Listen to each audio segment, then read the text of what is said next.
Bonsoir à tous, merci de nous retrouver sur TV Sud pour votre journal local du Gard et de l'Hérault. Dans les titres de cette édition, Saint-Désiré, commune sans candidat. Après 3 mandats, le maire sortant de ce petit village gardois ne veut plus se présenter, mais la relève n'est pas assurée. La jeune génération du Front National monte au créneau. Marion Maréchal Le Pen était à Nîmes hier soir pour soutenir le candidat FN à la mairie, Johan Gillet, à respectivement 24 et 27 ans. Il représente la jeune garde du parti d'extrême droite. Et puis, petites phrases et grandes envolées, la campagne électorale en vue des municipales ne manque pas de temps fort. Retour sur les meilleurs moments de cette semaine dans ce journal. Une campagne électorale dont on va aussi parler avec l'invité de ce journal, le président de l'Assemblée nationale, Claude Barthelone. Bonsoir. Bonsoir. Merci d'avoir accepté notre invitation. Vous êtes ici puisque dans quelques instants, vous serez aux côtés du candidat socialiste Jean-Pierre Moore à la Maison pour tous, Mélina Mercury, pour un meeting, une réunion publique. Une réunion publique qui va permettre de resituer à la fois l'enjeu pour les habitants de Montpellier, mais aussi pour le pays. Parce que bien souvent, vous savez, ces élections municipales, c'est ce qu'attendent les citoyens pour pouvoir avoir droit aux services publics, pour pouvoir avoir droit à l'égalité. Et du coup, je viens montrer le lien qu'il peut y avoir entre le combat que l'on mène au niveau national et au niveau local. Alors, au niveau local, c'est vrai que la situation du PS a été un peu délicate il y a encore quelques semaines. Ça s'est éclairci. Vous venez pour soutenir le candidat socialiste. C'était important de marquer le fait. Le candidat qui a été désigné par les militants. Nous avons voulu cette épreuve militante. Et il a été désigné. Jean-Pierre Moore a obtenu 80% des suffrages. Donc je viens soutenir notre candidat qui a déjà rassemblé une partie de la gauche et des écologistes. Et je pense que ce sera un atout pour parler de l'avenir aux habitants de Montpellier. Alors vous l'avez dit, au niveau national aussi, il faut expliquer, dans un sondage paru il y a un mois dans le JDD, 46% des personnes interrogées disaient souhaiter la victoire de la droite, alors FN, UDI, UMP confondus. C'est un moment important, un moment crucial. Hein, c'est un moment important parce que c'est toujours compliqué pour un gouvernement, pour une nouvelle majorité qui a hérité d'une situation catastrophique au niveau national. C'est toujours compliqué quand les résultats ne sont pas encore là, d'inviter nos compatriotes à aller voter. Mais moi je leur dis, attention, si vous n'allez pas voter, d'autres parleront pour vous. Donc déplacez-vous. Et vous êtes vous-même candidat sur une liste socialiste? Oui, je suis candidat au Pré Saint-Gervais. C'est la ville qui m'a accueilli lorsque j'avais 10 ans. Je suis né en Tunisie. Lorsque nous sommes rentrés avec mes parents, nous sommes arrivés au Pré Saint-Gervais en Seine-Saint-Denis. Et par fidélité, je vais être présent sur la liste. Alors c'est une présence qu'on dit intéressée, puisque votre objectif à terme 2016, ça serait le Grand Paris. Est-ce que ces futures métropoles, c'est aussi un enjeu et pourrait être un enjeu de l'entre-deux tours dans cette campagne?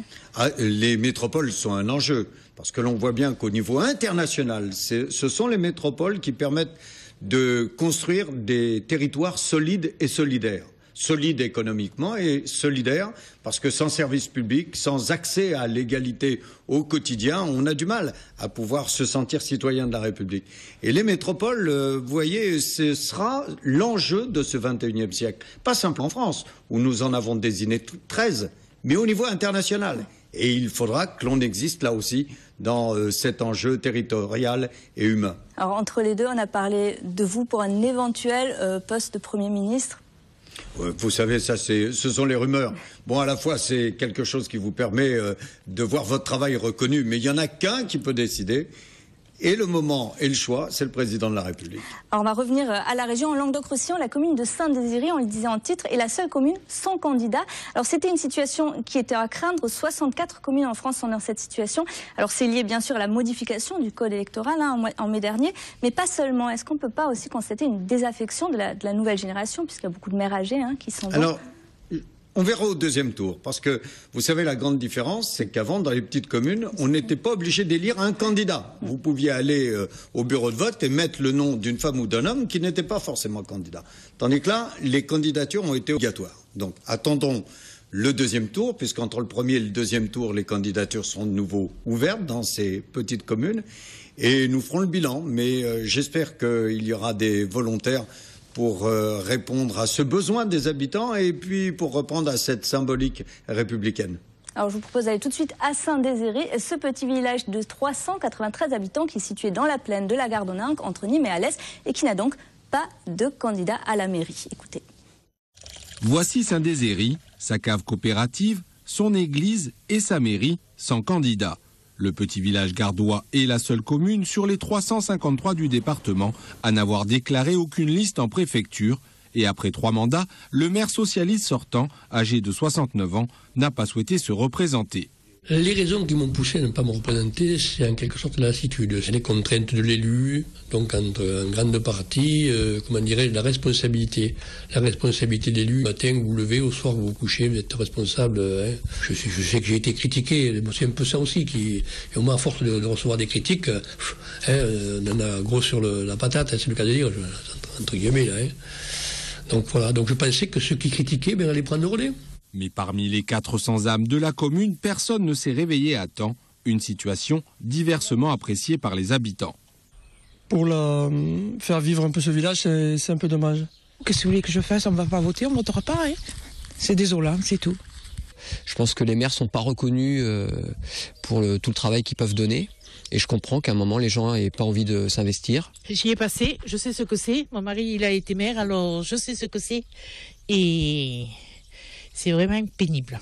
Le 23 mars prochain, les Saint-Dézériens ne se rendront donc pas aux urnes. Mais pour le deuxième tour, une liste de 2 personnes minimum pourra être déposée avant le 25 mars, avec une forte probabilité d'être élue. Si tel n'était pas le cas, la préfecture instituerait une délégation spéciale dans l'attente d'une élection partielle sous 3 mois.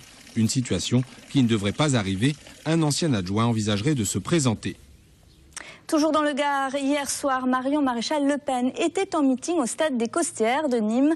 La députée Front National du Vaucluse, âgée de 24 ans, est venue soutenir le candidat FN sur Nîmes, Johan Gillet, qui compte 3 ans de plus seulement. Tous les deux incarnent cette nouvelle génération du Front National. Olivier Michel. Ils ont à eux deux 51 ans et représentent la nouvelle génération du Front National. Marion Maréchal Le Pen, 24 ans, plus jeune députée française, est venue soutenir Johan Gillet, 27 ans, candidat à Nîmes. Un renouveau dans la continuité qui garde pour socle commun l'amour de la patrie. Forcément, les défis qui nous opposent aujourd'hui sont différents de ceux qu'a pu connaître les premiers engagés au Front National il y a 40 ans. Aujourd'hui, c'est plutôt, on va dire, l'hégémonie européenne, c'est l'idéologie mondialiste, c'est un chômage de masse, c'est une insécurité grandissante, ce sont des problèmes identitaires. C'est que nous ne défendons pas le plat de blanc-beurre, nous défendons le bleu, le blanc et le rouge. Et la jeunesse d'afficher ses ambitions. Plus fébrile au départ que sa députée, visiblement bien rodé à l'exercice, Johan Gillet a pris de l'assurance. Dénonçant une droite molle, il a dévoilé ensuite des mesures de son programme, du droit de préemption pour éviter l'implantation de kebabs à la suppression des allocations aux parents d'enfants délinquants, des mesures qu'il appliquera lorsqu'il sera élu, ce dont il ne doute pas.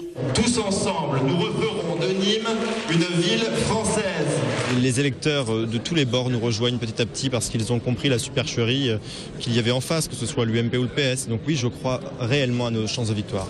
En 2008, au premier tour, le Front National avait réalisé 7,05% des voix, mais le contexte était autre. Aujourd'hui, le Gard compte un des 2 seuls députés FN français en la personne de Gilbert Collard, et même le maire de Nîmes sortant, Jean-Paul Fournier, s'attend au second tour à une triangulaire.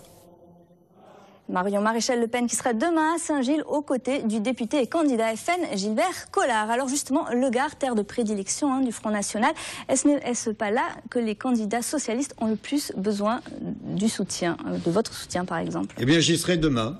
J'y serai demain pour aider les candidats du Gard et puis dénoncer une certaine supercherie parce que j'ai entendu la nouvelle génération, mais elle tient en termes de programme les mêmes mots que la génération précédente. Et quand on se souvient de l'échec qu'a été la gestion des villes par le Front National, de la situation financière qui a été la leur après cette expérience d'extrême droite, franchement, les électeurs doivent y être attentifs. Il y a une inquiétude vraiment quand même du Parti Socialiste vis-à-vis du Front National, notamment dans le Gard, mais pas seulement dans le Sud-Est. Non, moi, vous voyez, j'ai pas d'inquiétude. On mène combat. On essaye de convaincre. Chaque foyer par chaque foyer, chaque citoyen par chaque citoyen.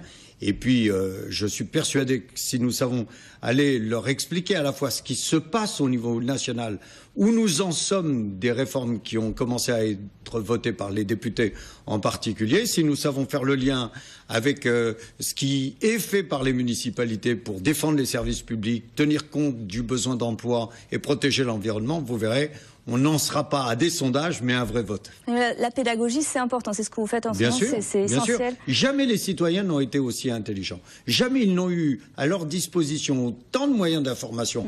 Vous en êtes la preuve vivante. Donc, je fais confiance à l'intelligence de nos compatriotes. rarement ils ont été aussi inquiets également, on a l'impression. Oui, mais c'est normal. Nous sommes en train de changer de monde. Regardez, toutes les informations qui leur parviennent au niveau international, au niveau du mode de production, au niveau des objets que nous allons consommer et fabriquer, au niveau des questions environnementales, c'est normal qu'ils aient cette inquiétude.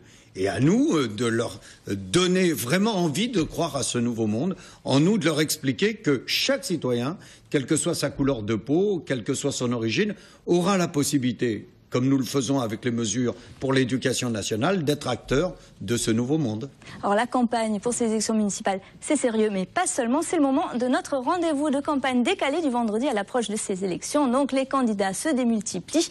On va les voir tout de suite sur le terrain, l'occasion de lâcher quelques petites phrases. Sélection avec Olivier Roiran. Comme disait le général de Gaulle, tout fout le camp, l'économie fout le camp, le social fout le camp. Et on commence par un ex-candidat au municipal victime d'un horrible complot montpelliérain, trahi par les siens.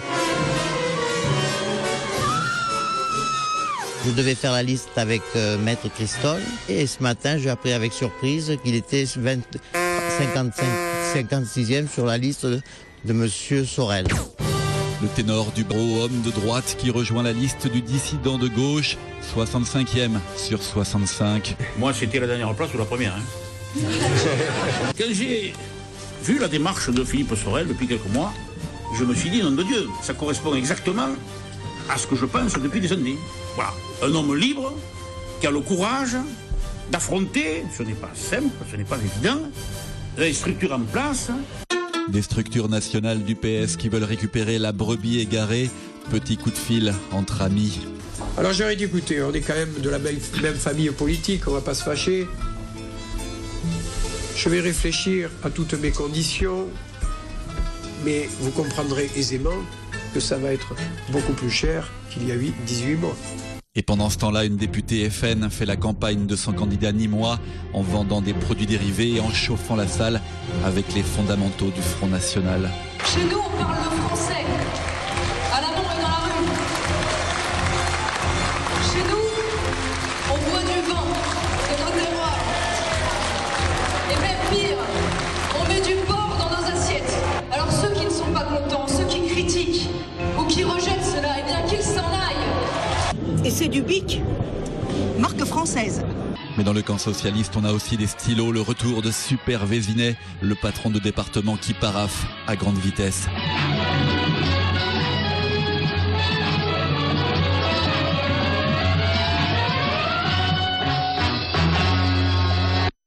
Comme disait le général de Gaulle, tout fout le camp, l'économie fout le camp, le social fout le camp.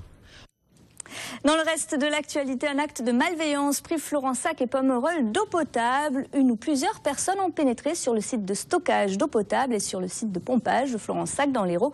Des intrusions prises très au sérieux dans ces communes. Plus de 8000 habitants sont appelés à ne pas consommer l'eau du robinet. Jusqu'à nouvel ordre, la gendarmerie et l'agence régionale de santé ont été alertés et des bouteilles d'eau ont été distribuées aux habitants de Pomerol et de Florensac en fin d'après-midi.